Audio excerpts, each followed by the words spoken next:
দুনিয়ার জমিনে আমাকে আপনাকে হেল্প করার জন্য, প্রোটেক্ট করার জন্য, আমাকে আপনাকে পাহারা দেওয়ার জন্য অনেক কিছু আছে।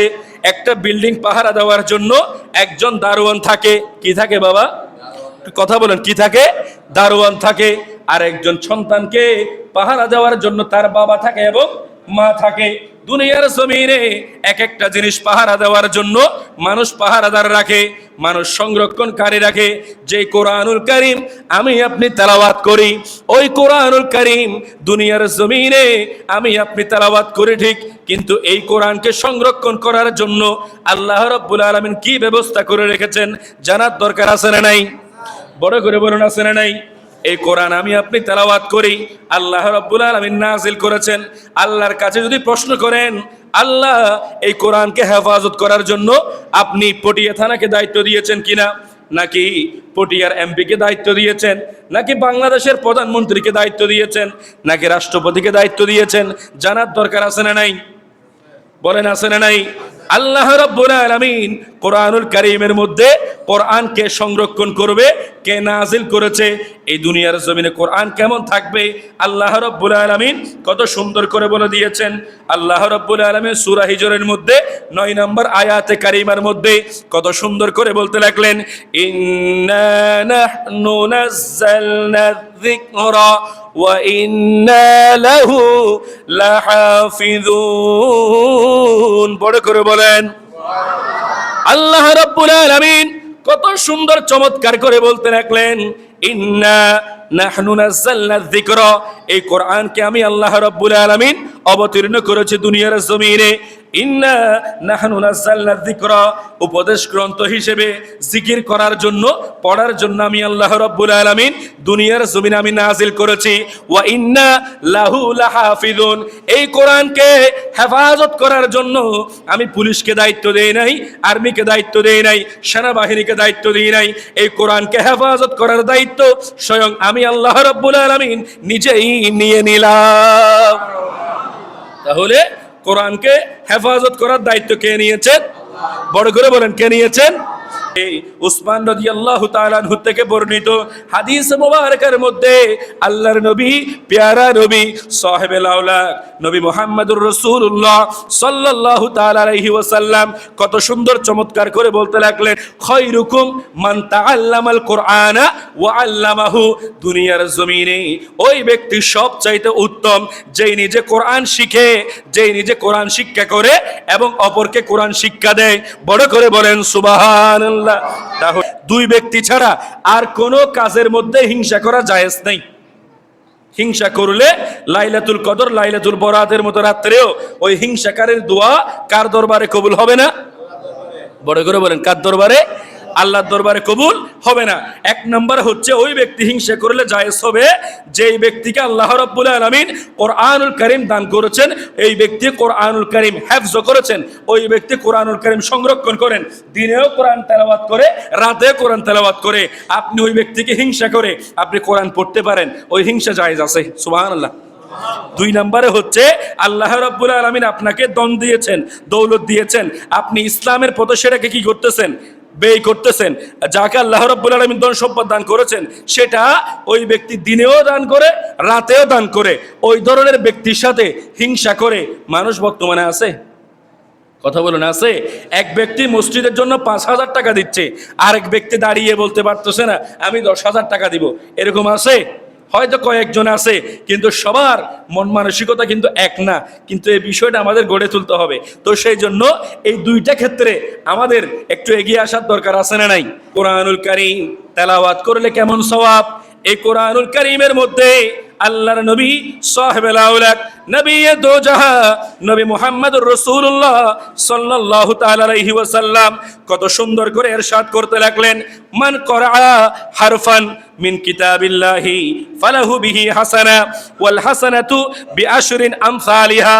অর্থাৎ কোন একজন আল্লাহর বান্দা দুনিয়ার জমিনে কোরআনুল কারীম ফুরকানুল হামিদ থেকে একটি কোরআনুল কারীমের হরফ তেলাওয়াত করেছে, ওই ব্যক্তিকে আল্লাহ রাব্বুল আলামিন পছন্দ করে ওই ব্যক্তির আমলনামার মধ্যে 10টা নেকি দান করবেন। বড় করে বলেন সুবহানাল্লাহ। তাহলে আপনি যদি কোরআনুল কারীমটা এইভাবে খুলেন, খোলার সাথে সাথে আপনি যদি বলেন আউযু বিল্লাহি মিনাশ শাইতানির রাজিম বিসমিল্লাহির রহমানির রহিম আলিফ লাম মিম সুবহানাল্লাহ। এইভাবে যখন আপনি উচ্চারণ করবেন, কয়টা হরফ বাবা? আওয়াজ করে বলেন কয়টা? 3টা হরফ। এই 3টা হরফ যদি আপনি উচ্চারণ করেন, তাহলে আপনার আমার আমলনামার মধ্যে 30টা নেকি যিনি দান করবেন। আওয়াজ করে বলুন তিনি কে? বড় করে বলুন তিনি কে? আল্লাহ। যে আল্লাহ আমাকে আপনাকে দামি বানিয়েছেন কোরআনের কারণে, যে আল্লাহ রাব্বুল আলামিন এমন কনস্টিটিউশন দান করেছেন, এমন সংবিধান দান করেছেন, বাংলার জমিনে নয় পৃথিবীর জমিনে এই কোরআনের চেয়ে বড় কোনো সংবিধান আছে? কথা বলুন, আছে? এই কোরআনের চেয়ে বড় কোনো কিতাব আছে? নেই। কোরআনের মর্যাদা আমরা প্রত্যেকেই বুঝি, কোরআনকে আমরা প্রত্যেকেই সম্মান করি, কিন্তু কোরআনুল কারীমকে আমরা বাস্তবিক পক্ষে সম্মান দিতে জানি না। কিভাবে জানি না? দেখেন, এই কোরআনুল কারীম যেই ব্যক্তি তেলাওয়াত করে, যেই ব্যক্তি পড়ে, যেই ব্যক্তি পড়াতে জানে, ওই ব্যক্তি যদি আমার আপনার ঘরে দুয়ারে গিয়ে কি করে? পড়াতে যায়। কোরআনুল কারীম সম্পর্কে আল্লাহর নবী নবী মুহাম্মদুর রাসূলুল্লাহ সাল্লাল্লাহু তাআলা আলাইহি ওয়াসাল্লাম কত সুন্দর করে বলতে লাগলেন, আলাইকুম বিশিফাইনাল আসালু আল কোরআন। অর্থাৎ আমাদের রোগ নিরাময় করার জন্য আমার দয়াল নবী 2টা প্রেসক্রিপশন দিয়েছেন। অর্থাৎ একটা প্রেসক্রিপশনের মধ্যে লেখা আছে, উম্মত দুনিয়ার জমিনে তোমরা রোগ নিরাময়কারী হিসেবে 2টি বস্তুকে আঁকড়িয়ে ধরো। অর্থাৎ ওষুধ হিসেবে 2টা বস্তুকে আঁকড়িয়ে ধরো। 1 নম্বরে হলো মধু, সুবহানাল্লাহ, আর 2 নম্বরে হলো আল কোরআন। বড় করে বলেন। এই যে মধুর মধ্যে শিফা দিয়েছেন তিনি কে? আল্লাহ। এই মধুটা আমার দয়াল নবী খাওয়ার জন্য আদেশ দিয়েছেন, উপদেশ দিয়েছেন, এবং এটার মধ্যে শিফা আছে, সুবহানাল্লাহ। সেই জন্য কোন একটা নবজাতক সন্তান যখন দুনিয়ার জমিনে জন্মগ্রহণ করে, তার মুখের মধ্যে আমরা কি লাগাই দিই? মধু লাগাই দিই। কারণ এই মধুর মধ্যে শিফা যিনি দিয়েছেন, আওয়াজ করে বলুন তো তিনি কে? আল্লাহ। 2 নম্বরে হচ্ছে আল কোরআন। যেই ব্যক্তি এই মধু এবং কোরআনুল কারীম তেলাওয়াত করবে, ওই ব্যক্তির রোগের ওষুধ হলো এই 2টা। রোগের ওষুধ 2টা। সেজন্য আমি আজকে কোরআনুল কারীমের একখানা আয়াতে কারিমা তেলাওয়াত করেছি। ওই আয়াতে কারিমার মধ্যে আল্লাহ রাব্বুল আলামিন বলতে লাগলেন, ওয়া নুনাজ্জিলু মিনাল কোরআন মা হুয়া শিফাউন ওয়া রাহমাতুল লিল মুমিনিন। অর্থাৎ এই কোরআনকে আল্লাহ রাব্বুল আলামিন কারণ দিয়েই কিন্তু দুনিয়ার জমিনে সৃষ্টি করেছেন। আর ওই কারণটা হলো উম্মত। দুনিয়ার জমিনে আল্লাহ রাব্বুল আলামিন কোরআনকে নাজিল করেছেন শিফার জন্য। বড় করে বলেন না সুবহানাল্লাহ। দেখেন, এই কোরআনটা হলো মুমিনের জন্য রহমত, সুবহানাল্লাহ। অর্থাৎ আল্লাহ রাব্বুল আলামিন বলতে লাগলেন, ওয়া নুনাজ্জিলু মিনাল কোরআন, আমি কোরআনকে দুনিয়ার জমিনে নাজিল করেছি কেন? মা হুয়া শিফাউন ওয়া রাহমাতুল লিল মুমিনিন। কাদের জন্য? প্রত্যেক মুমিনের জন্য এটা রহমত, এবং এই রহমতটা হলো প্রত্যেকের জন্য শিফা। সেই জন্য আমরা যখন অসুস্থ হই, কোরআন বেশি বেশি পড়ার দরকার আছে না নাই? এই যে কোরআনের কথা আমি আপনাদেরকে বলতেছি, একটা হযরত আব্দুল মালিক ইবনে উমাইর রাদিয়াল্লাহু তাআলা আনহু থেকে বর্ণিত, আমার দয়াল নবী বলতে লাগলেন, ফি ফাতিহাতিল কিতাব শিফাউন মিন কুল্লি দাইন। অর্থাৎ সূরা ফাতিহা যেটা আছে আমরা সব সময় পড়ি, ওই সূরা ফাতিহা হচ্ছে সমস্ত রোগের ওষুধ। এই সূরা ফাতিহার মধ্যে যে আল্লাহ কি দিয়েছেন সেটা যদি এখানে বলতে যাই অনেকক্ষণ সময় লেগে যাবে, তো সেই জন্য আমি সংক্ষেপে বলতেছি, সমস্ত রোগের ওষুধ বলা হয়েছে এই সূরা ফাতিহাকে। এরপরে হযরত আলী কাররামাল্লাহু তাআলা ওয়াজহুল কারীম থেকে বর্ণিত, তিনি বলতে লাগলেন, আল্লাহর নবী দোজাহা সাল্লাল্লাহু তাআলা আলাইহি ওয়াসাল্লাম বলতে লাগলেন, খায়রুদ দাওয়াই আল কোরআন। অর্থাৎ সর্বশ্রেষ্ঠ ওষুধের নাম হলো আল কোরআন। এই যে কোরআনের কথা আপনাদেরকে বলতেছি, রমাদানুল কারীমে এই কোরআনুল কারীমের তেলাওয়াত বেশি বেশি করার দরকার আছে না নাই? বড় করে বলেন, আছে না নাই? আমাদের সমাজে এই কোরআনটা আসলে অবহেলিত।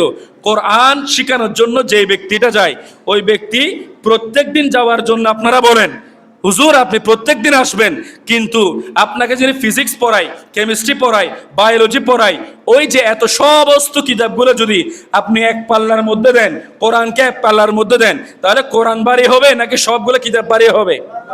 কোরআন বাড়ি হবে। কিন্তু এই কোরআনের অবমাননা কোন জায়গার মধ্যে হয়? সমস্ত এগুলো পড়ানোর ক্ষেত্রে টিচার যখন আসে, আমি তাদেরকে হেয় করতেছি না, আপনি মাসে মাত্র 2 দিন আসবেন, তাহলে 2 দিন মানে 4 সপ্তাহে কয় দিন? 8 দিন। ওই মাস্টারটা 4 সপ্তাহে 8 দিন আসবে, ওনার স্যালারিটা কিন্তু আবার বিএফি স্যালারি, হ্যান্ডসাম একটা স্যালারি। ওনাকে 8,000 টাকা, 10,000 টাকা, হয়তো এদিকে কম হতে পারে, আমরা যেদিকে ওইদিকে থাকি ওইখানে তো একটু হারিয়া বেশি। ওইখানে যে টিচারটা সপ্তাহে 1 দিন পড়াবে, মাসে 4 দিন পড়াবে, সপ্তাহে 3 দিন পড়াবে, মাসে 12 দিন পড়াবে, ওনার একটা হ্যান্ডসাম স্যালারি আছে। কিন্তু যিনি কোরআনুল কারিমের তেলাওয়াত শেখাবে, যে ব্যক্তিটা এসে আপনাকে কোরআনুল কারিমের তেলাওয়াত শেখাবে, মত মাখরাজ শেখাবে, উনি প্রত্যেক দিন আসার পরেও ওনার জন্য হাদিয়া রাখা হয় মাত্র 1,000 অথবা 2,000 টাকা। এগুলো কি বাস্তব নাকি বানিয়ে বলতেছি? বাস্তব না? আর যিনি আসবে টিচার, ওনার জন্য সাধারণ করে খাবার নয়, উনি চা খাবে না, ওনার জন্য কফির ব্যবস্থা করতে হবে, ঠিক কি না? আর যিনি কোরআনুল কারিমের তেলাওয়াত আপনাকে শিখাচ্ছে, হাফেজে কোরআন, যিনি কোরআনুল কারিমকে বুকে ধারণ করে আপনার সন্তানকে মানুষের মতো মানুষ করার জন্য, কোরআনের শিক্ষা দেওয়ার জন্য গিয়েছে, ওনার জন্য একেবারে যেগুলো লোহার মতো বেলা বিস্কুট, ওইগুলো আপনি 1 মণ এনে রেখেছেন, ওইখান থেকে প্রত্যেক দিন 3টা দিবেন, আর 1 কাপ রংসা, আছে না নাই? 3টা বেলা বিস্কুট, 1 কাপ রংসা হুজুরের জন্য, আছে না নাই?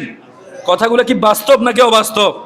তাহলে কোরআনকে আপনি মুসলমান হিসেবে সম্মান দিয়েছেন নাকি অসম্মান করেছেন? অসম্মান। তো সেই জন্য এই কোরআনুল কারিমের বাস্তবতার দিকে ফিরিয়ে আসার দরকার আছে না নাই? কোরআনুল কারিম যারা পড়ে তাদেরকে দামি আপনি বানাতে পারেন বা না পারেন, আল্লাহ রাব্বুল আলামিন দামি বানিয়ে দিয়েছেন। ওই দিন কোরআন কিয়ামতের ময়দানে অটোমেটিক কথা বলবে, অটোমেটিক কথা বলবে। কোরআন আপনার হাত ধরে এভাবে নিবে, নেওয়ার পরে বলতেছে আতা আরিফুনি, কোরআন আপনাকে নিজে নিজে কিয়ামতের ময়দানে বলবে আতা আরিফুনি। এই কোরআন যখন ওইখানে যাবে বলবে এই আল্লাহর বান্দা, তুমি কি আমাকে চিনেছো? তখন ওই আল্লাহর বান্দা বলবে তুমি কে? তখন কোরআন নিজে বলবে ওই দুনিয়ার জমিনে দিন বলো রাত বলো, রাত বলো দিন বলো, কোরআনুল কারিমের তেলাওয়াত তুমি যে করেছো, আমি তো সেই কোরআন। তখন ওই মানুষটা বলবে তুমি তো আল্লাহর কোরআন। তখন ওই মানুষটাকে আল্লাহর কোরআন এইভাবে হাত ধরে এই সুন্দর করে নিয়ে আল্লাহর কাছে নিয়ে আল্লাহ রাব্বুল আলামিনের কাছে ওই কোরআন ওই মানুষটার পক্ষে সুপারিশ করবে। কিন্তু দুনিয়ার জমিনে যেগুলো আছে, এই আমরা যতগুলো পড়তেছি এগুলো দুনিয়াবি পড়া। আপনি ইঞ্জিনিয়ার বানান, সমস্যা নেই। আচ্ছা, কিয়ামতের ময়দানে আপনাকে কি এই ধরনের কোনো প্রশ্ন করা হবে? কবরের মধ্যে কোনো প্রশ্ন আছে? আপনাকে কবরের মধ্যে প্রশ্ন করা হবে আরবির মধ্যে, বাংলায় বা গণিতে বা কোনো এইভাবে কোনো প্রশ্ন করা হবে? আজ পর্যন্ত কেউ বলেছে ইংরেজিতে কোনো প্রশ্ন কবরের মধ্যে হয়? কোনো মুখ দ্বারা আপনাদের স্বপ্ন দেখিয়েছে? কোরআনুল কারিমে কি এভাবে প্রশ্ন করা হয় what's your Lord, what's your religion? এভাবে প্রশ্ন করবে না। মান রব্বুকা ওয়া মান দীনুকা, আরবিতে নাকি বাংলায়? কথা বলেন, আরবিতে নাকি বাংলায়? আরবিতে। তাহলে কোরআনুল কারিম যদি শিখেন, কবরের প্রশ্ন আপনার আমার জন্য আসান যিনি করে দিবেন তিনি কে? আল্লাহ। কোরআনুল কারিম কবরের মধ্যে বলেন, হাসরের ময়দানে বলেন, সমস্ত জায়গার মধ্যে সূর্যের আলোর চেয়ে আরো প্রচুর পরিমাণ আলো হয়ে যাবে।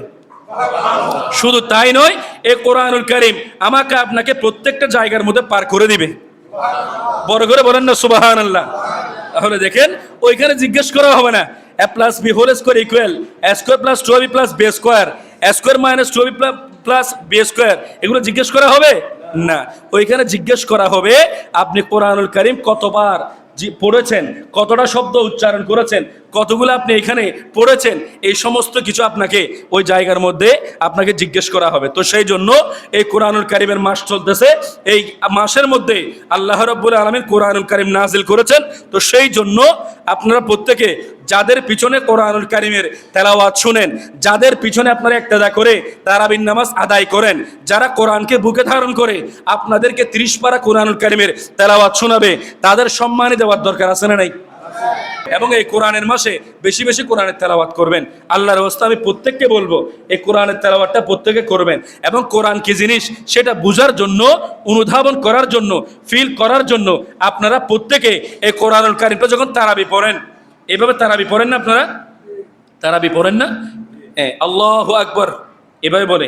তখন হাফেজ সাহেব যখন এরকম করে তেলাওয়াত করে, আপনারা কষ্ট করে ওই তারাবির মধ্যে ক্যাশের হিসাব করবেন না এবং গড়ের হিসাব করবেন না, ঈদের সামাইশিন এগুলোর হিসাব করিয়েন না। ওই কোরআনুল কারিমের যেটা তেলাওয়াত আছে, ওই তেলাওয়াতের দিকে একটু মন দেন, তাহলে আপনি বুঝতে পারবেন ওই তেলাওয়াতের মধ্যে মজা কিরকম, ঠিক কিনা? আপনি এভাবে নিয়ত একটা বেঁধে আপনি আল্লাহ যেরকম আপনাকে মসজিদে গ্রেফতার করে নিয়ে আসছে পুলিশ দিয়ে, এভাবে নিয়ত একটা এরকম করে আপনি এরকম বাদি বসে আছেন, এরকম হলে আপনি কোরআনের মজাটা বুঝতে পারবেন না। হাফেজ সাহেব যত সুন্দর করে কোরআনুল কারিমের তেলাওয়াত যেটা করবে সেটা ভালো করে বোঝার জন্য ওই দিকে মন দিয়ে থাকতে হবে। তো সেই জন্য আমরা অনেকে দেখা যায় কোরআনুল কারিমের দিকে হাফেজ সাহেব তেলাওয়াত করতেছে, ছোট বাচ্চা যারা আছে তারা তো এদিকে রেসলিং খেলা শুরু করে যায়। হ্যাঁ, এরকম অনেক আছে না আমাদের এখানে। আবার অনেকে এরকমও আছে, এরকম নিয়ত বেঁধে লাস্টের দিকে আসি আসসালামু আলাইকুম রহমতুল্লাহ, আসসালামু আলাইকুম রহমতুল্লাহ, সুন্নতে তারাবি নিয়ে আল্লাহর বস্তে এগুলো বাস্তবতার চিত্র বলতেছে আপনাদেরকে। এই ধরনের আপনারা প্রতারণাগুলো করবেন না, কেমন? আবার অনেকে এরকম দেখা যায় একেবারে শেষ পর্যায়ে গিয়ে ইমাম সাহেব যখন বলে ওয়ালাদ-দাল্লিন, এটা সূরা ফাতিহার একটা বললাম, তারপর ওখানে লাস্টে গিয়ে যখন বলে একেবারে আপনার তা'লামুন, ওইটা তাড়াতাড়ি করে ওঠে আল্লাহু আকবার আল্লাহু আকবার। কোনো কথা হইলো? এটা হলো তারাবির সাথে কি করা, এগুলো প্রতারণা করা। তো সুন্দর করে শুরু থেকে শেষ পর্যন্ত যে সময়টুকু আছে তারাবি পড়ার ক্ষেত্রে কত লাগে? সর্বোচ্চ 1 ঘন্টা।